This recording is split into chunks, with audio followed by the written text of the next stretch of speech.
Hi everyone, this is Marina Merrill with Children's Institute. Sorry we had a little bit of a delay there. We had a few technical issues just getting launched, but we're ready to go.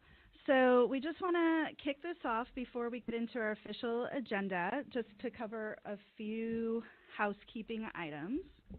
And also just want to make sure you're in the right place. This is the Early School Success webinar, and we're doing an informational session about the request for proposals for any interested districts and their partners.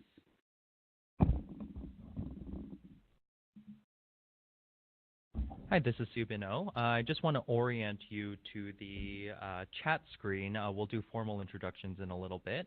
But for this webinar, we've actually muted all participants and we've disabled video, so you don't have to worry about internet bandwidth or navigating audio issues or trying to mute yourself.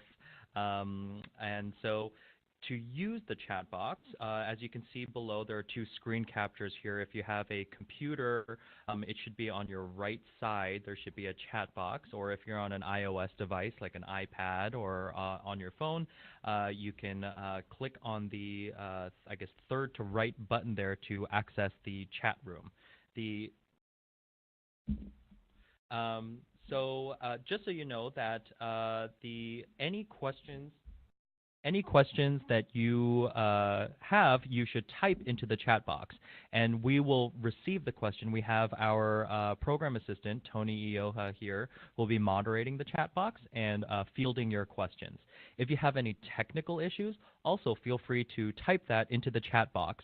We have our office administrator, office coordinator, Chelsea, who will be able to field your questions regarding technical issues.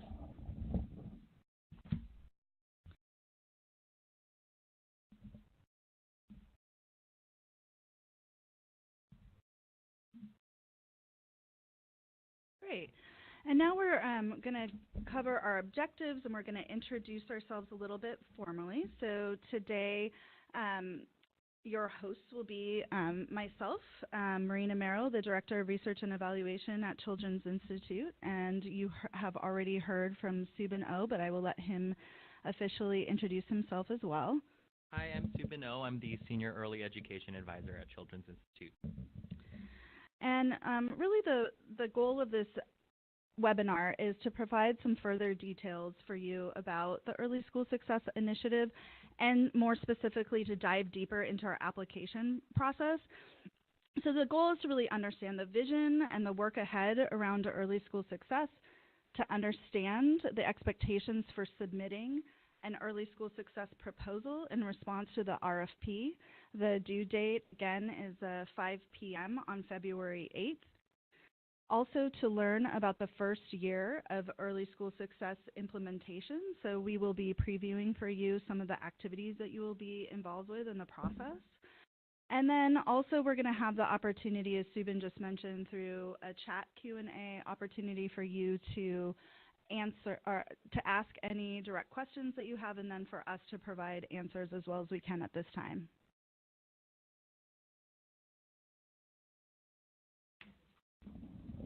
We're understanding that some people can hear us, but some people cannot. If you type into the chat box, I'm also seeing the comment that they're, okay, so we just need to speak closer to the microphone is what I'm apparently understanding. Okay. Some people can hear us very well, and some people can't hear us very well at all. So I guess just keep typing into the chat box. Our moderators will be able to hopefully assist you. At this point, it sounds like some people are very comfortable using the chat box already, but we're hoping that you can introduce yourself by typing your name and role, your district, school, or organization, and where you are. So what we're hoping is that people can we want everyone to get a sense of who else is here, and it also gives us a temperature read on who might be interested in applying. But also, we just want to make sure people are comfortable using the chat box if they haven't used that feature before.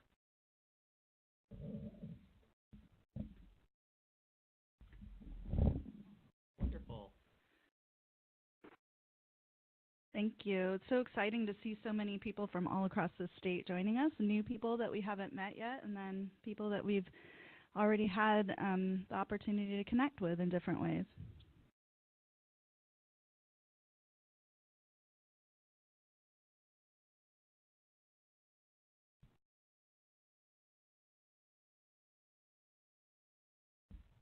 It's really great to see so much interest across the state from a wide variety of places and people in various positions. All right. Well, thanks again so much for introducing yourselves. It's just great to see all the enthusiasm and interest for this opportunity. And so before we delve into the content, we just really wanted to make sure people know who Children's Institute is and what we do and why we're taking on this work. So some of you may already be familiar with us, but for those of you who are not, we are a nonprofit organization that focuses on early childhood advocacy, policy, and program implementation. Our goals at Children's Institute are for all children across Oregon to have healthy development, be ready for kindergarten, and be successful and engaged in elementary school, ultimately leading to success in college, career, and later life. So to achieve those goals, we have three main areas of work: research and evaluation, innovation proof points, and policy and advocacy work. Our early school success work is stemming from our experience working closely with 2 school communities and our research into preschool through 5th grade alignment. Early School Success is our latest learning initiative where we are seeking to work with 2 new districts to further inform what works for you, children, and families in your communities. So one really additional long-term goal for the initiative, since we are rooted in advocacy and policy, is to shape early childhood policy and learn more about what it takes to really implement programs well on the ground level. All right, so we want to orient you now to our agenda. So we've just done our welcome, shared our objectives, and we're now sharing our agenda. Today, or what we're about to share with you, is the overall vision and goals for early school success, but really the bulk of the presentation is about the application itself. Stage 1 of the early school success application is the actual paper application, and we want to share with you how it will be reviewed.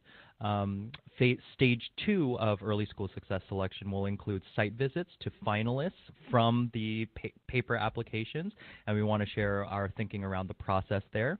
And also, item number 5 here, we want to describe the beginning of the work that we would be doing with early school success to give you a sense of what exactly it is that you're applying for. Most importantly, we want to leave a lot of space for questions and answers at the end. And at this point, it's probably a good reminder that at any time, if you have any questions during the webinar, please feel free to type it into the chat box. We have 2 moderators who will be fielding your questions. Okay, and now I just wanted to give a high-level overview of what is shaping early school success and where this emerged from. So earlier I talked a little bit about how our work has really been shaped and grounded by our Early Works program work. So we've been working for close to 8 years with 2 Early Works sites, and our sites are located at Earl Boyles Elementary School in the David Douglas School District and in the rural community of Yoncalla. Both the work at these sites has underscored the critical importance of supporting districts to authentically partner with families and community. And it also has highlighted the importance of integrating and aligning preschool with the subsequent elementary school grades. And we've really learned during that work that aligning effective classroom practices across the preschool to K-5 continuum is one of the most challenging aspects of the work. And so our 2 early work sites really have served as learning laboratories, and through that work, we've consistently offered site visits to peer districts to share our work and our lessons learned. And as a result of these site visits, we have received a lot of requests from districts across the state to do deeper TA and hands-on on-site coaching. So we really have taken those requests very seriously, and that led us to conduct a landscape analysis to better understand what districts need and want from CI. And so that landscape analysis involved talking with over 50 K-12 and early learning educators who said that they didn't want one-off trainings, but they wanted deeper consultation and coaching and job-embedded professional learning. So the findings from the landscape analysis also underscored a disconnect between licensing and standards between preschool and K-12, as well as a disconnect in terms of values and what is considered good practice between preschool and K-12 education. So our hope through the Early School Success Initiative is to bridge that disconnect. In addition to conducting the landscape analysis, we also conducted teacher focus groups in 6 districts to really hear what teachers were experiencing and what kind of professional learning they needed. And we also had the opportunity to visit national pioneering pre-K to 3rd districts and programs such as Boston Public Schools, the Sobrato Early Academic Language Model, or SEAL Sobrato, that's located all across California, and in San Francisco Unified School District to really deeply understand their coordinated coaching model. So we've also had the opportunity through this design process to visit and talk with several more district leaders and educators across the state of Oregon, and we've learned so much already. But what we really want to emphasize and call out is that what we learned was that systems change must drive this alignment. And there can't be a singular focus only on teachers, principals, or parents. We really have to look at the whole system.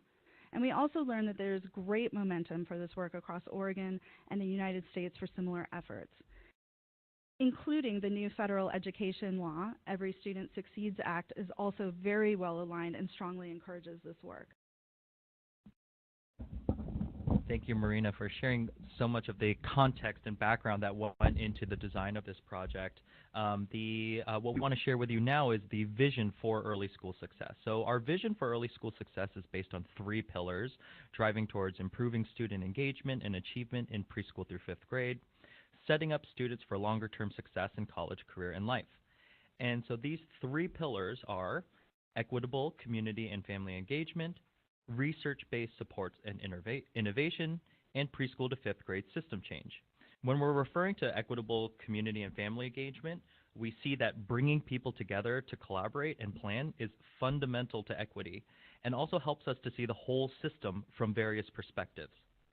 Regarding research-based supports and innovation, we want to note that research-based instruction could include practices with a long-standing established evidence base or practices that have emerging research about the possible benefit and show a lot of promise for students and districts. We will be utilizing an implementation science approach, and we'll share more about that a little bit later in the presentation, with cycles of improvement utilizing data from district community needs assessments and support from external evaluators. And in regards to our 3rd pillar, preschool to 5th grade systems change, again, Marina already mentioned, we see that we cannot isolate improvement to only a siloed group of participants or only on a specific component of the project of education.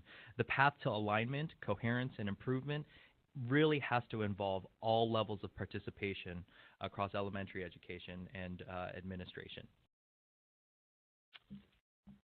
So in terms of outcomes, early school success aims to increase student engagement and improve early years alignment within districts, and we're also aiming for improvement across the state. So on the left side of the slide here, you'll see some of the outcomes that we're aiming for within district communities, and on the right side here are some of the outcomes that we're aiming for districts across the state, and also some policy efforts that are kind of baked into our thinking here. So within districts, we're aiming to develop strong partnerships across a broad range of stakeholders. We want to include families in that process. We're aiming to establish systems and an organizational culture that fosters innovative early years instruction. Early school success is aiming to have job-embedded, meaningful, effective professional learning for educators and administrators. And we hope to develop the capacity within districts for facilitation and analyzing data for continuous improvement. Moving on to what we hope to see across the state, we know that it's important to take the learning from what's happening within our district participants and integrate that research into instruction and systems improvement across the state.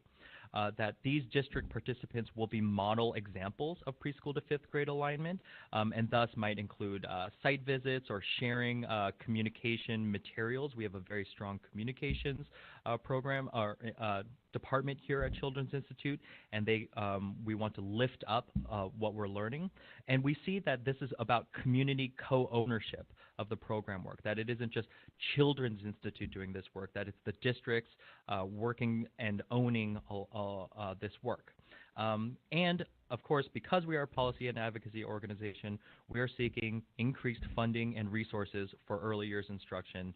And yeah, so let's go to the next part of our visit. Okay, so now we're going to pivot to take a closer look at the RFP process and requirements, which is the first and most imminent stage of the application process. So again, at this time, any questions that you have, feel free to type them into the chat box. Just want to remind you that that's there. But we're really going to be focusing on this first stage of the application process. So the RFP really came out of our design year and some of the work that we did. We developed a technical work group and a design team where we gathered input on what they thought were the most critical elements of that we should be thinking about and looking at to prioritize districts that we would partner with.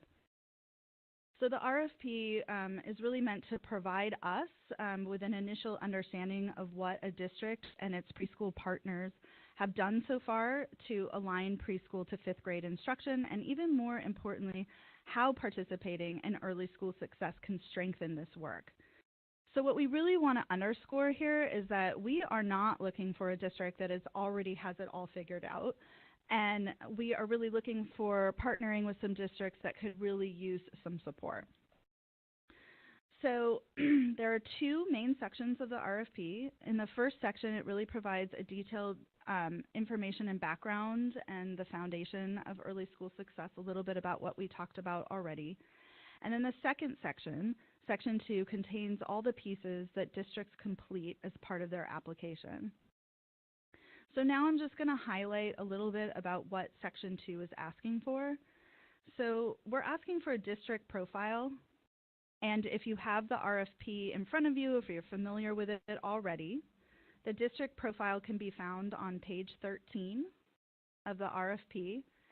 And what we're asking for is districts to provide and fill out that table with a lot of different information about their district, including disaggregated data about their schools. So this will just give us a sense of the population, the regional characteristics of your district, who you're serving, just so that we can get that kind of deeper dive into your student population and, just even, the breadth and scope of your district, how many schools you have, how many teachers you have, those types of things.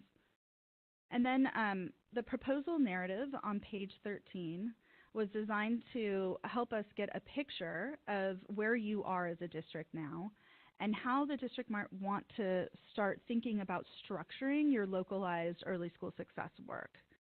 So we're really hoping that in this section you share your thinking about how early school success could benefit your district.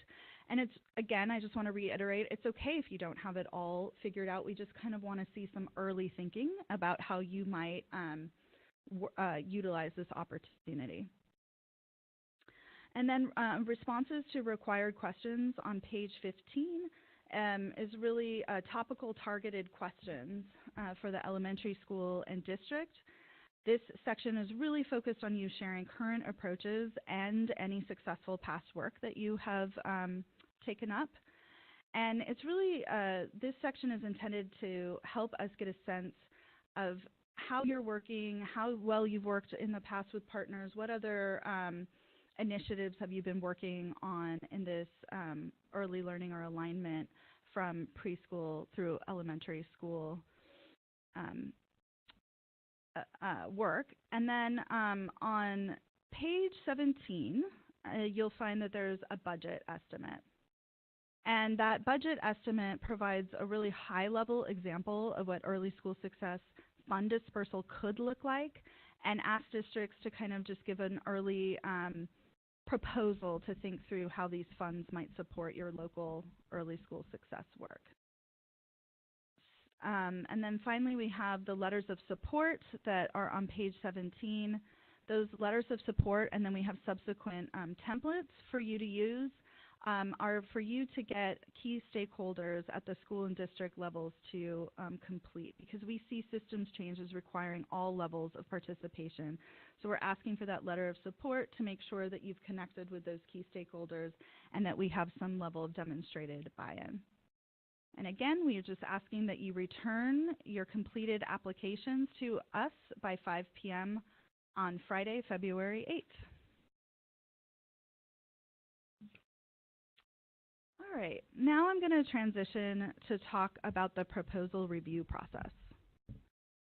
So we are in the process of inviting in external reviewers to help us score the applications. And we are envisioning that the reviewers will include both our internal Early School Success CI staff team, as well as external stakeholders that carry a set of different competencies and unique experiences that they can bring to the application process. We're envisioning that once we get the applications in, that we will then screen them, review them, and then we will be bringing in the stakeholders for a day-long retreat in which we discuss the applications. So we are hoping that after that process, we will be able to select some finalists. So just a little bit more detail on that is that we're in the process of developing that rubric to score them, and the rubric is really going to prioritize an evidence of a mindset that is open to change and innovative thinking among district and school staff, that there's an evidence of a coalition of support from key stakeholders in the school district community, a lot of which can be demonstrated in the responses to the required questions and the letters of support that I went over. We're also looking to see that there's a strong existing preschool partnership because Early School Success is really interested in focusing on creating that alignment between pre-K and K-5, or deepening that alignment and not establishing a relationship for the first time between preschool and K-5. And after we've done that first round, everyone that has submitted an application will be notified by 5 p.m. on Friday, March 1st, whether they are one of the finalists. Okay. And then, so that's the first part of the selection process. And then the second part of it is that we are, after we've notified everyone of their status, the top finalists, and we're thinking that we're hoping that we'll find, 3 to 6 districts that are our finalists.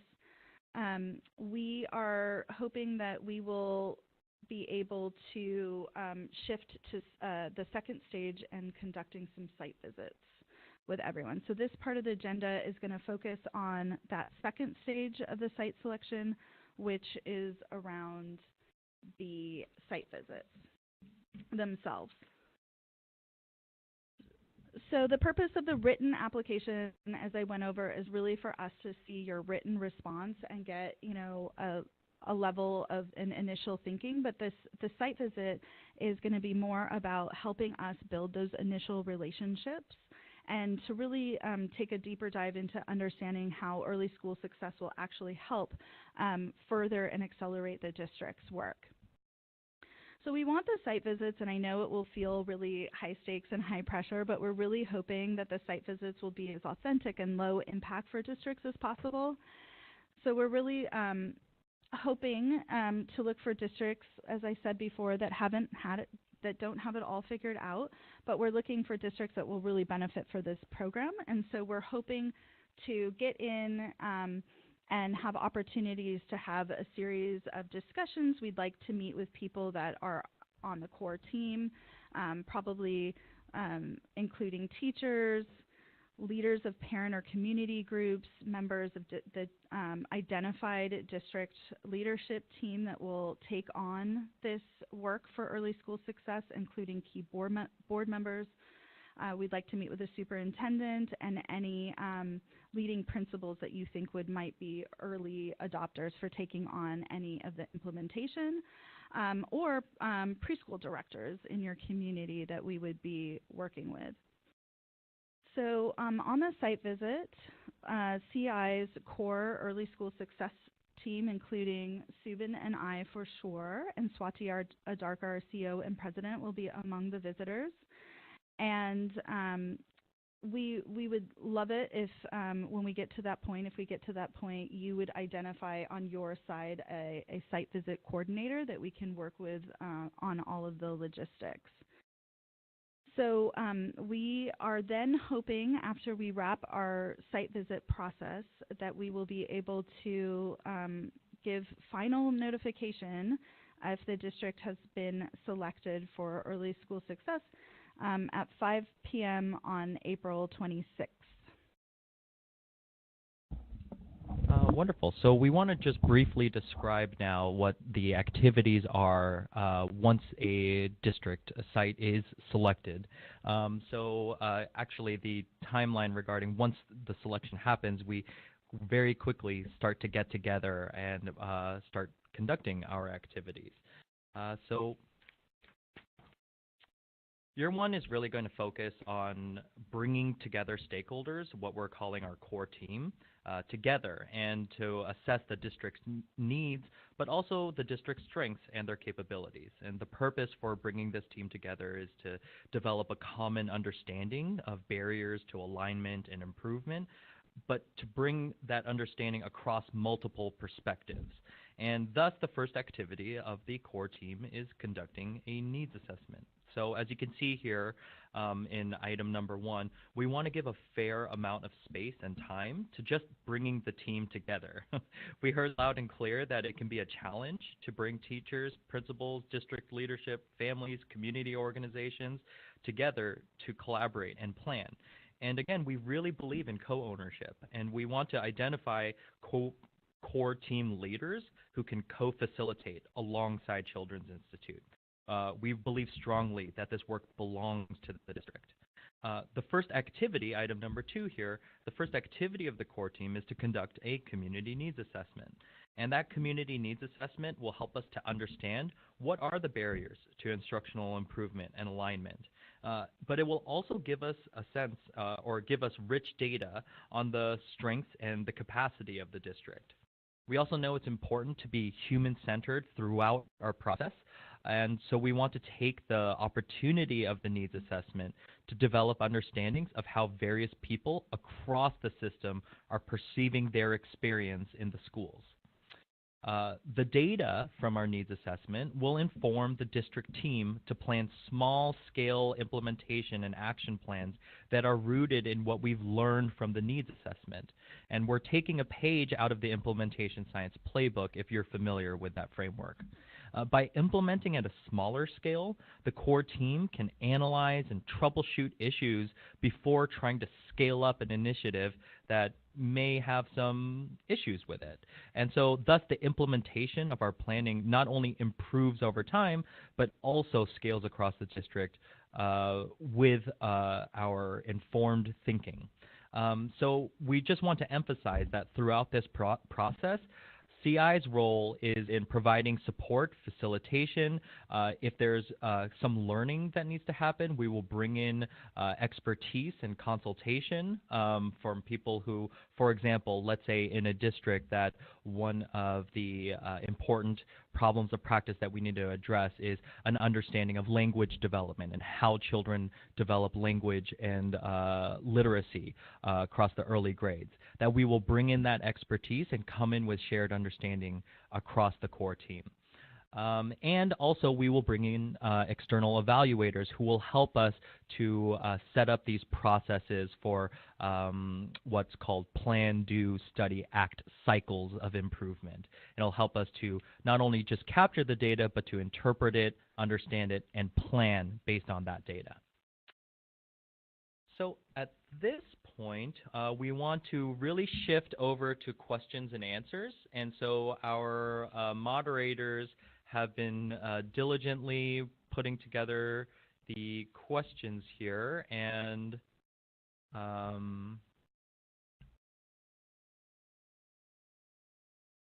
let's see.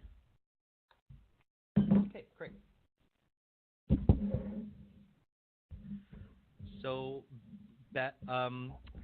one of our participants, Beth, thank you very much, Beth, asks, does the size of the district matter? And yes, in some ways, yes. Let's definitely. You want to?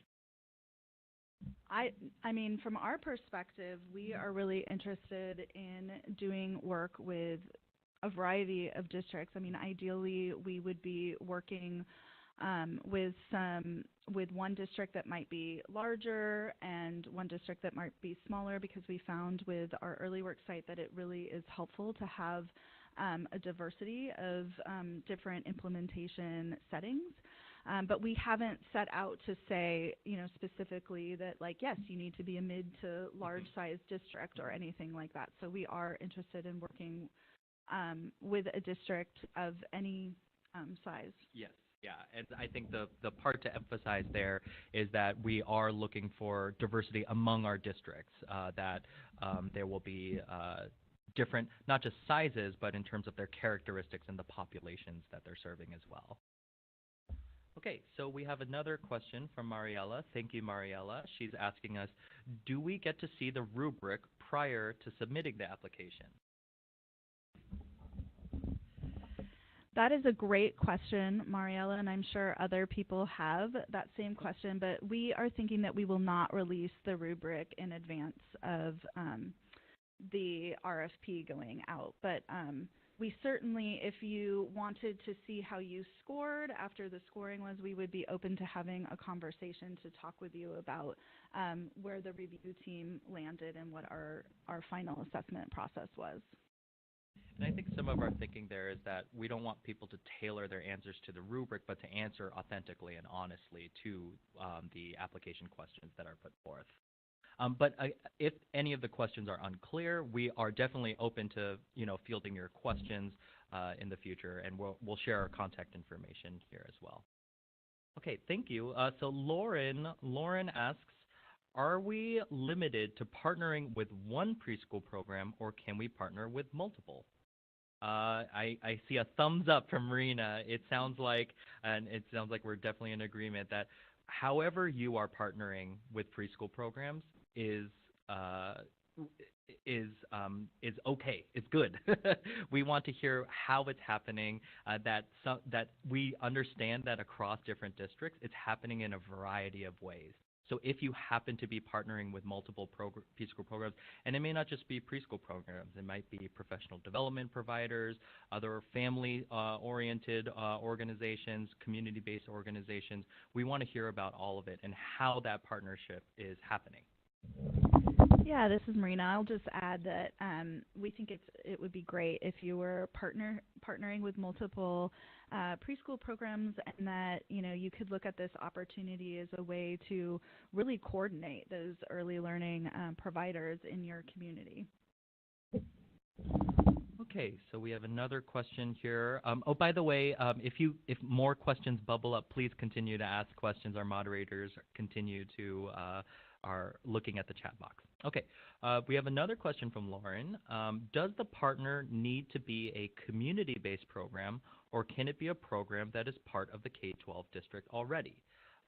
Related to the answer to our previous question, we know that districts are doing preschool in a variety of different ways. Some people are at the district level are implementing their own preschool programs, and some people are partnering with local private programs or with Head Start or with OPK, or they have preschool promise classrooms. We understand that it may be happening in a variety of different ways. And so recognizing that, it's not that we're looking for a specific type of partnership. It's that we just want to see how that's happening and to see how tightly linked and how strong of a collaboration is happening there. Is that characterized? Okay, so our next question is from Cami. Cami asks, do we need to turn in a notice for application prior to the RFP submission?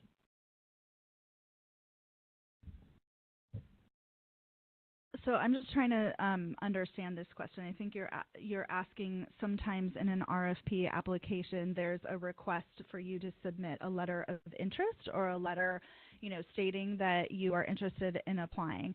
That is certainly not a requirement, but if you want to go ahead and let us know so that we can start getting an early number of how many districts are applying, that would also be very helpful to our planning processes, but it's not a requirement. So thank you. Okay, Mariella asks, our district has K through fourth grades in most elementary schools. Would that be an issue? Absolutely not. We know that even though we're talking about this as a P5 initiative, that some schools are P6 or P8 or P3, and so we know that that districts look different and are operating in different ways. So it's not, again, to kind of answer, I think it's a kind of a theme here, is that we're not looking for a specific type of characteristic. It's more that we're looking for overall what is the level of participation, engagement, and yeah, okay. All right, our next question is from Mariella. What does small-scale vertical alignment look like? Okay, that's a wonderful question. So small-scale vertical alignment may be, for example, a lot of people focus on preschool through kindergarten, that transition that happens. And so it may be that your district has already been, for example, we've heard a lot that people are working on social and emotional development. And it may be that that is where a lot of the alignment has been happening. And so what we would see then on a small scale is that it's happening depending on the district. Every district is different. It may be happening in one school or be happening among two teachers even. But we would see that as small scale implementation, and that would produce, and if we're asking the right types of questions, produce a lot of rich data for us to be able to analyze as a core team. We would also see that if we were to implement based on our, when we implement as a result of our community needs assessment, let's say something, for example, I'm just going to take something off the top of my head. We saw in one district that mathematics and numeracy was not something that was well supported within the district, and that teachers were having to just kind of find resources on their own and create vertical alignment on their own. And so what we would want to do is create a more rigorous and robust structure for that and try and implement that structure. So for example, that might look like a collaborative planning team where they are aligning a particular curricula to standards, and that it was happening from preschool through second grade in the beginning parts of the planning process. And so that's what we would say is a small scale vertical alignment, and might extend into other grades, other schools within the district over time. But I guess a big component of this is that if we were to design a solution as a core team in year one and try and implement it across the district right at the beginning all at once without any real learning, that we might miss the chance to actually troubleshoot some of the technical issues that might arise from trying to scale too quickly. So Mary asks us, if selected, will this project focus on one school within a district, or can there be several schools in the pilot? And go ahead. Yeah, this is Marina. I can go ahead and answer that. I think just to kind of pivot or feed off of what Subin had just talked about with the small scale vertical alignment, I think that initially clearly it's going to depend on the size of the district, the number of schools interested, whether you have principal building level leadership that's willing to take this on and has a great example might be that you might have some schools that are already taking on preschool and have a preschool in their building. Maybe you don't have across the district several schools that have preschool, but you just have a couple. That might be a natural starting place for you. But then once you learn from those smaller scale pilots, you might say, well, there are some pieces of this work that would be relevant to all of our schools, regardless of whether they have a preschool in their building or not, or something like that. So we're thinking that you would start smaller, but definitely it is up to the district to determine how many school sites they want to start piloting with. Another piece of the project, we'll also be conducting a community needs assessment. And part of that community needs assessment and strengths assessment is really going to be identifying where your school is and where your districts are gathering new data, looking at existing data, and that should help kind of shape and determine, where you're going to go. So you could propose something in the RFP that would be like, we want to, definitely our longer term goal will be to go across the district, but this is how our initial thinking about phasing and sequencing this work would roll out. That's what you could share with us in your application process. And then, of course, if you are one of the districts that's selected, we will then be working with you through these cycles of continuous improvement and inquiry to further tighten up what the implementation plan is going to be. And something we should probably underscore and emphasize is that we're really thinking about this as context specific, that every district has a different set of circumstances and also a variety of different needs and strengths. And so what we want to be able to do is be flexible enough with our process to be able to address the needs of different districts, as opposed to coming in with a rigid process or a rigid set of materials that doesn't meet the needs of the district specificities. Okay, so our next question comes from Cami. Cami asks, so would the 2019-2020 school year be a planning year in which preschool is not offered? I believe, so something that Marina mentioned earlier in regards to the application is we definitely will be looking for districts who already have preschool off the ground, that it's already occurring and happening. So, and that what we're hoping to do through the project is to improve alignment and coherence and improve instructional practices within the school.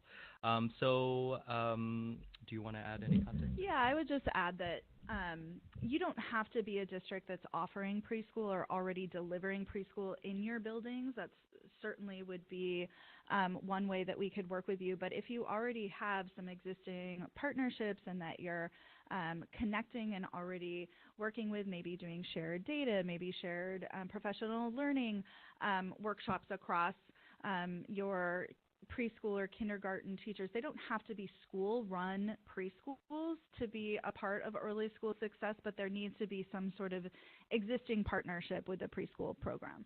And to answer the first part of the question in regards to will the 2019-2020 school year be a planning year, yes, that what we described in terms of the year one activities is a planning year. And again, to meet the needs of the districts, we understand that across different districts that there might be different timelines that are happening. We're going to try and stay as close together as possible across the district sites, but we recognize that implementation is context specific.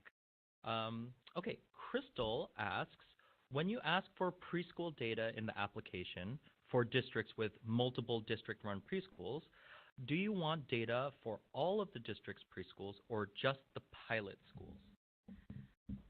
That is a great question. I think that the better and more comprehensive picture that you can provide for us about what your preschools look like, that would be the ideal. So if you're running multiple preschools, we would love to hear about, which preschools you have, where are they located, and provide that data. Now, I know that in the RFP there is a table that you have to complete that data information. If that table becomes too restrictive or you're not able to fit it all in because you have so many school sites, feel free to put a table in the attachment or extra pieces in attachments, but just be really clear with your attachments which question in the RFP you're addressing. So attachments would be a great place for you to add any additional information. I know we didn't give a ton of room in that space on the table.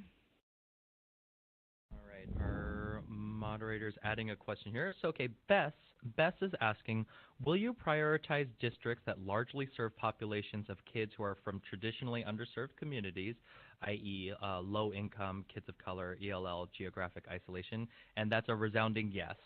We will be prioritizing districts that are serving populations from traditionally underserved communities. And that the populations can differ. So, for example, if it's a rural location, there might be some specific kind of characteristics that might be different for example, highly multicultural, very many multiple languages happening within the school district, or immigrant populations, or there could be a variety of ways that that characteristic might be observed within a district. But absolutely, that is definitely something we would be looking for. Betty asks, how many districts will you be selecting to receive grant funding? Hi, Betty. That's a great question. So for this initial round, we will be selecting 2 districts to work with, and then over the course, we've been funded for 5 years for this initiative, and so over that course, we're hoping to bring in 2 more districts into the initiative over time. And I just got another question saying, how long will this grant last? So we intend to be working with our district partners through ESS for a period of 3 to 5 years. And the reason why we're giving a range is because we know that this work it's hard work, and it takes some time to do this systems work and do it well.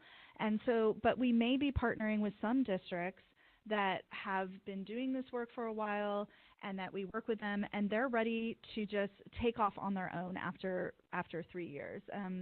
That 3 to 5 year window period actually was largely inspired from some of our site visit work that we did while we were in California with the Seal Sobrato Foundation. They work with their districts for 3 to 5 years, and they found that some districts can have the capacity, can take it off the ground and running with just the foundational supports, and then others need a little bit more time and a little extended support. Is it possible to, we have a question from Petrea. I hope I pronounced that correctly. Is it possible to read anything about the current programs, web or print materials? So yes, absolutely. If you go to childinst.org, there's plenty of material and resources there to learn more about Children's Institute, our programs, our policy and advocacy, and some of the issues that we're working on. In regards to specifically early school success, at the end of this slide deck, we will share our web link that will not only have the application, but also have this webinar, the answers to some of the questions that we're providing here, FAQs, and any additional resources that we would be sharing. I hope that answers your questions, or in regards to our current programs. Okay, I'm seeing another question here. Will there be a new round of RFPs, or will the second group be selected from the initial group? That is an excellent question, and it's something that we just actually briefly were speaking about the other day, and we're saying, if we really do select those top, it may make sense to just go ahead and work with them, but I do think that we would have to have some level of engagement with those districts that were in the top tier of selection, just to make sure they still want to be engaged. And then we would probably do some just re-upping of their data and letters of interest and things like that, but we may not end up releasing another big RFP round given the applicants that we receive. It's just really going to be dependent on that pool of applications and who the the top people are in that pool. But that's a really good question. Yeah, I would say also that, within 3 years when we bring in our second group of districts, that, districts who originally applied or may not have applied will be in a different place in regards to how they're implementing or partnering with preschool.